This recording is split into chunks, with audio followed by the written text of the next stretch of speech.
Welcome to Dirt Secrets, where we dig deep into the stories, strategy, and surprises of building and buying in Central Florida's hottest neighborhoods. We're Kim and Amanda from Builders Concierge Group, your insiders in the builder world. From helping builders create custom urban infill projects, even when that means knocking down an old home, to guiding buyers and relocation clients through every step. We know the dirt, the deals, and the details that turn big dreams into beautiful addresses. So grab your hard hat and your coffee. Let's dig in. Welcome back to Dirt Secrets. I'm Amanda. And I'm Kim. Today, we're going to talk about all things land, lots, local knowledge. If you want to build a home, this is the episode that you want to listen to. We're going to tell you how the process works, from finding the perfect lot to developing the great plan, picking out all the wonderful things in it. That's the fun part. And going through the completion process. Yeah, it's fun and stressful. Depends on your personality. Mm-hmm. I'm going to be the more stressful one. You're going to have the more fun. Mm-hmm. But I'm not a designer. We really want to start with what comes first. Should they pick out the home they want to build, or should they pick out the lot they want to build? Well, if you're building an urban infill situation, you've got some constraints on the footprint of the house, obviously by the size of the lot. So I really think you ought to identify your neighborhood first, and then you just kind of have to start keeping your eye out. You obviously contact a good local agent that has connections in the neighborhood, because a lot of times these lots don't ever hit the market. Somebody hears that Miss Jones down the street passed and her kids are wanting to sell the house. And so that's the kind of information that a hyper-local agent will have. Builders have a lot of people that are on standby for it as well. Mm-hmm. So we talk about what comes first. I definitely believe it's the land. I do too. It's important. We can design around a lot of things. I mean, it needs to be the right size lot. And we're going to talk about conforming and non-conforming. But location. Yeah. I mean, it's always been about real estate. It's always been about that. It's not going to change. That will never change. Never change. Ever. So finding your market first, having a good conversation with agents like Kim and I that know new construction, know the zoning. I mean, you could have one lot in College Park that's an R1A. That means you're going to have to detach the garage if it's a 50-foot lot. You don't have a choice. We can attach it with a walkway. So it's a attached roof, but the garage is physically detached. You're going to walk through that walkway or no walkway. They're built both ways. And that's just because of zoning. The way they require it, that's a 7.5-foot setback on each side versus a 5 in the same city of Orlando, based off R1 versus R1A. Got to know certain things like that. Where do you find that information? That's when you call us. We can help you with those things. And from there, is that important to you? Because that may not be the lot you want to buy. You don't want to buy that lot without knowing what you need to build and what's important to you. It becomes very important understanding all things about it, but determine your neighborhood and your location first. Then we have to find the right lot size. And we can help you determine, like, as you're looking even and you hear things, how do you look that up? How do you figure that out?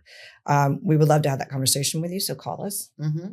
Yeah, we're happy because it is fairly detailed. It's confusing when you try to look on that municipality's website. I think it's intentionally that way because they want to be able to interpret the rules as they see fit at that time.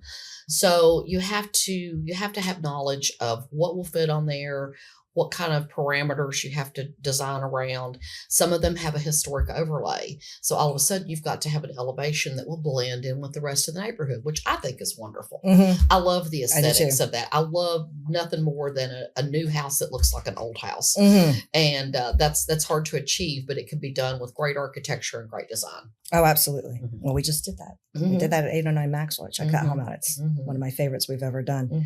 So there's a lot of that kind of thing that comes into play. Of course, that was a wider lot, so we didn't have to deal with that kind of stuff.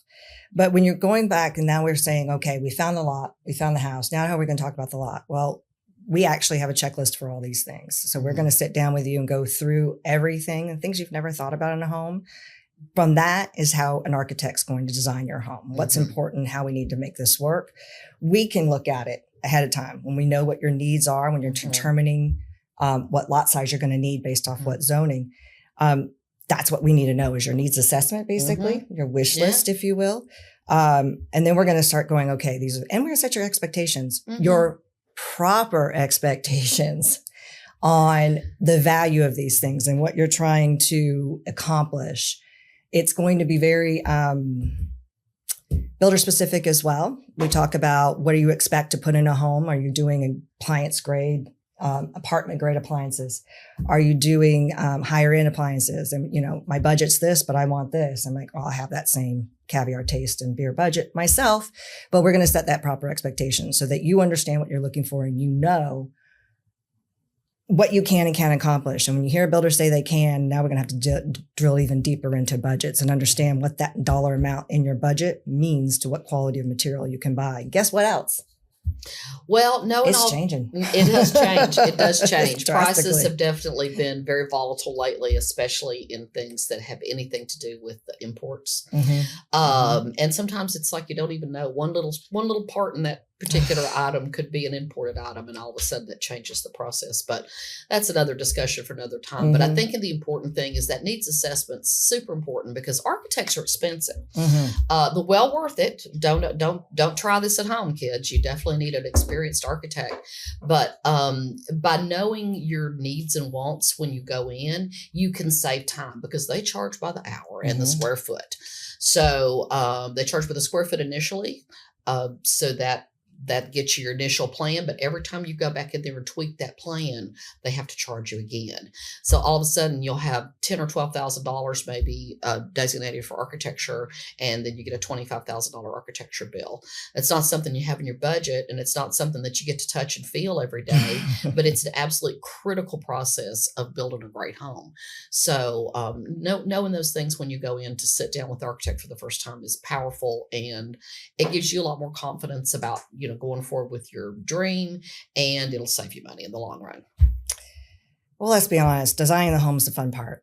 Then everybody usually jumps to that first. And then all of a sudden you're like, we don't have a lot for that. It's like, I might find you a double lot, but if I find you a double lot, you're paying double taxes.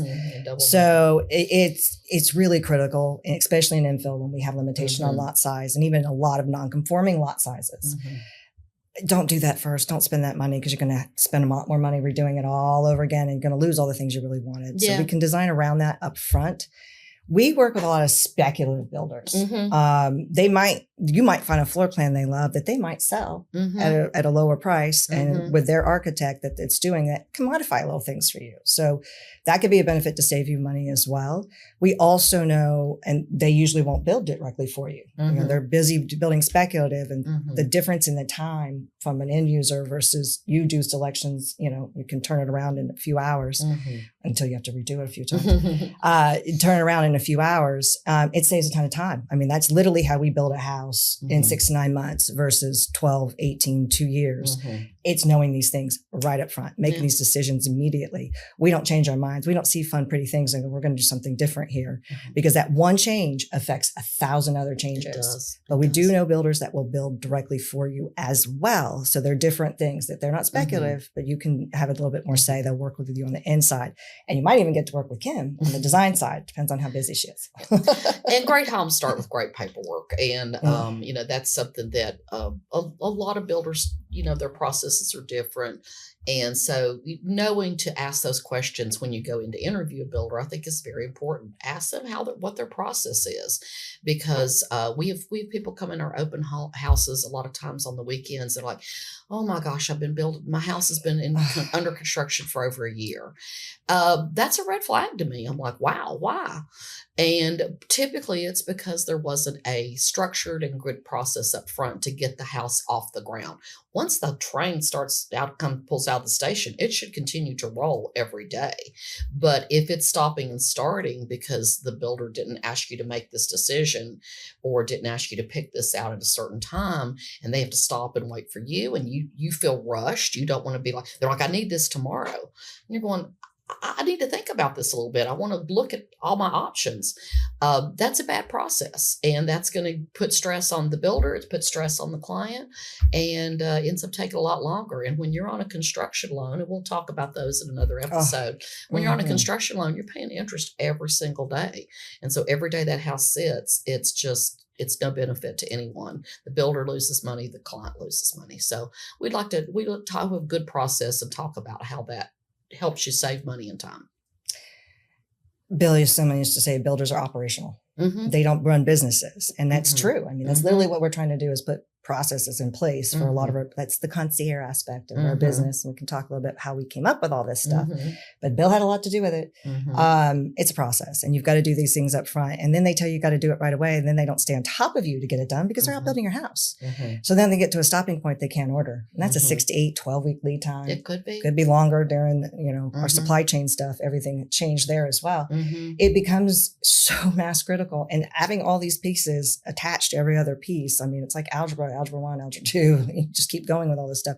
You can't go on to the next subject without knowing the first. It's like this. We build on each other. It's massively important to understand. And then if they don't tell you, if you wait, it's going to cost you this much time. Now, all of a sudden, you can't move in. And now where are you going to live because you sold your house? Now that's costing you even more money. I mean, it's just a snowball effect after snowball effect. You need to be fully aware, and you need to know if you make that change order. One of the builders we work with allowed a change without telling the buyer, my buyer, what it was going to cost him in time. So he's like, it's such a nice guy. I didn't want to tell him no. And I'm like, call me. I'll tell him no, because I know his timeline. I knew what was more important to him than adding a few extra lights and waiting for the electrician to get in. So it becomes really, really, really important to know why every step of this process and why there's, can you waive that change order fee? That's a common question. There are so many people, like Amanda said, that touch every aspect of the house. The change order fee is just it's a pain fee. It's what it is. It's like, we're going to cause you a little extra pain to make you think hard about this change, that it's really necessary to your future enjoyment of the home, because all that paperwork has to be taken up out of the field to all those subcontractors. It has to be corrected by somebody internally, me, and then it has to be redistributed and repriced, and it's like there's just so many hands that touch it. There has to be some kind of administrative pain, handling charge for that. But if it's really important, that's the great thing about building a custom home. If you realize, I totally missed this, I am not going to be able to live without that outlet in the floor, or I have to have a garbage disposal at my outside summer kitchen because I like to cut my vegetables there. Those are things that do get missed, and some of them are easier to correct than others, but that is the benefit of building with a custom or semi-custom builder, is that you can make those changes. They just want to make sure that you're not making 50, maybe you're only making 5. And there are parts of the process too. Sometimes when the electrician or the low voltage guy comes in, you're going, oh, I would really like some more speakers. That's usually guys, but it's always. Yeah, always. They love buttons and remotes. But, sometimes they're like, yeah, okay, that's a great idea, but let's get it now while they're going in there anyway. And then that change order becomes a lot less painful. If the electrician's already come and gone and you're going, I want to add some more lights, that could be more pain. So we try to coach you through the process and say, here's the implications. Here's the benefit and here's the cost, and give you the right information to make the right decision for you. And it can get missed. I mean, it almost always, even though we take it all out of the field and we send it on, our subcontractors don't always do it. You're only as good as your subcontractor, by the way. That's an extremely important factor as well. Builders are constantly changing their subcontractor. You need to think about some stuff there. But it is extremely important to get that out and in field. And then if it gets screwed up, guess what? We're having to undo it and redo it. It costs time. Time is money. Time means you don't close when you want to close. When we laugh about builders, they say they're going to finish on one date and it's a month or two later. It's not because of them. It's usually because of the end user stops the process and buys it right before it's done and wants to do all these things to it. That's not his fault. It could be a weather event. We're in the rainy season. We've got a hurricane out there right now. So it's, that changes things too. Even if we're dried in, the house is almost done. It might not hurt that aspect of it, but I don't have anybody working on site. So, and it is a whole process. And the only other thing that really could, well, no, there's 1,000 of them, but another one that we want to mention, we get a lot of comments too when we're building the house. Why isn't anybody on that job site? Well, sometimes that's the builder's process. Or maybe they have a lot of houses going, and they're only using one electrical company, and they have to go from house to house to house. There's so many factors that could influence that. It doesn't mean that someone's ignoring your house. It just means that there wasn't an available sub. And we're going to continue to experience labor shortages in this market, in the construction industry, and it is getting worse, not better. So that will, that has a lot of ramifications, just from everything from bodies on the site to the cost of those bodies. So it's really important to try not to make too many changes, to have a builder that has a good process in place and does good scheduling. I would ask to see their schedule. Say, can I see a sample of a building schedule?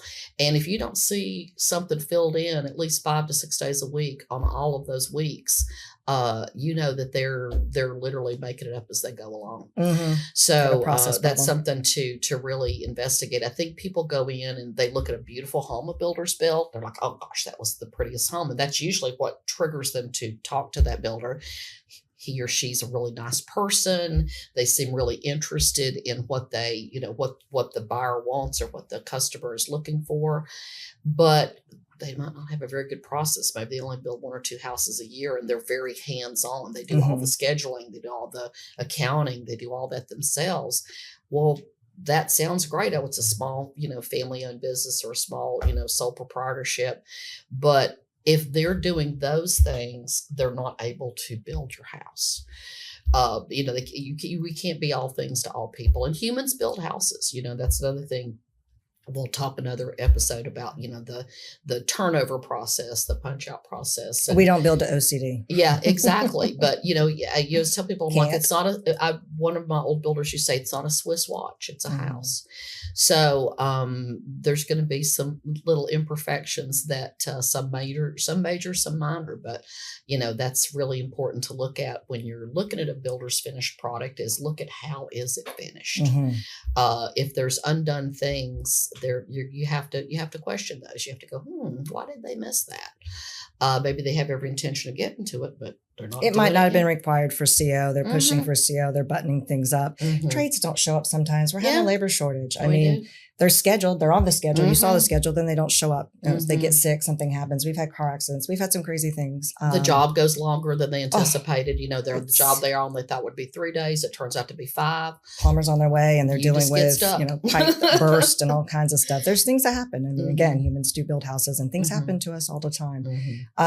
We also have to shut down when we're waiting on inspections. The city says, you're not on this job site till I see, and you've passed this inspection. I mean, no, we can't work on it. It's frustrating, but it's also a benefit to you because they're making sure that everything's being done according to the permit, the latest codes. Insurance companies know when this is a brand new house and we've passed CO that there are hurricane tie downs on every truss. I mean, we don't even need a picture of it. Well, some of them do because they're trying to get out of that discount, which is not, in my opinion, okay. But it can only be built this way. We can't pass it and get into insulation and spray foam where we can no longer see these hurricane tie downs to prove it. We can no longer see that anymore after insulation, but we couldn't get to that stage without that. And there was a break in between. Now, the city doesn't show up on time either. I'm not picking on you, but I'm telling you, they're supposed to be here on some time. It's not just the city of Orlando. It's all every city, every county, everything, unincorporated. We're still humans. It still happens. I mean, it is what it is. So job sites do end up getting sat for different reasons, or you fail. They oftentimes find something, and that's their job. I mean, not that they have to find something all the time, which they choose to do that as well. But it is a benefit to all of us. But if you don't understand it, you just feel like nobody's working on my job site. So it becomes something important to understand. And a lot of builders, once again, they don't have that liaison person to be a buffer, to be a communication vessel, in between. They're like, I don't really have time to call and have a 15-minute conversation with Mr. Jones while the plumber wasn't there today. And that's where we come in, is we're like, we'll convey that information, we'll explain it, we'll get the new schedule. It's like we're a funnel, for both directions, and to try to make sure that everybody is communicated with. I think, and that's in all aspects of life. I think as long as someone knows what's going on, they're much less likely to get upset. It's not just in relationships. Nope. Communication is key to all relationships. It is. And you know, in transparency, you know, if you say, hey, the plumber got stuck on another job, and it'll be 3 days before he gets there. I'd rather tell people the awful truth and give them some sunshine and roses and for a minute and have them disappointed in me constantly. No, 100%. It's I lost my train of thought, but that happens a lot. It does. You know, we're ladies of a certain age, and sometimes we just go beep. We'll apologize. It happens. I'm trying to do the coffee and everything. We'll see. Yeah, but along those lines, it's very important to know what's going on, and you know. Oh, that's what I was going to say. The superintendent has to sit on that job site till the inspector shows up. They have to wait for him. Mm-hmm. If they don't show up on time, they're like, he's 2 hours late. He was supposed to be here between 10 and 12. Mm-hmm. It's 2:00. I have to get to my other job site. He leaves. The inspector shows up 5 minutes later going, where are you? You failed. Call me back. Yeah. And it's just an ongoing process. You probably find that in mortgages as well. It's not fun. I think the takeaway from this is just make sure you ask the right questions up front, and we can certainly assist you in asking those questions. And we've got all sorts of processes. We've got checklists. We've got all sorts of things that we'd love to assist you with, and just making sure that the builder has a good process will give you much more confidence going forward. And in the end, you'll get a much faster, better built product. What is it? Plan to fail or fail to plan? Let's make a plan. Let's make a plan. Definitely. So, hey, if you have any questions or comments, we'd love you to like, follow, share, do all those things, all those buttons subscribe. At the bottom, whatever they say, just hit one. If it's like a slot machine, just keep hitting it till it pays out. But we'd love, if you have any questions, we'd love to have coffee with you sometime. We're easy to get a hold of, so please feel free. That's another episode of Dirt Secrets, where we uncover the real stories and strategies behind building and buying in Central Florida. If you're a builder ready to make your mark with a custom urban infill project, a buyer looking for the perfect home, or someone relocating here for a fresh start, we're here to guide you from blueprint to closing. Make sure to follow the show on your favorite podcast app so you never miss a single secret and to stay ahead of the market. You can find us at buildersconciergegroup.com or on Instagram and Facebook at Builders Concierge Group, where we share listings, behind-the-scene tours, and sneak peeks of what's coming next. We'd love to hear from you. Send your questions, your dream home wish list, or your own dirt secret, and we might feature it in a future episode. Remember, whether you're breaking ground, buying your first home, or finding your Florida forever home, the right property isn't just built, it's crafted with the right team, the right strategy, and the right connections. You've been listening to Dirt Secrets, and we'll see you on the next episode.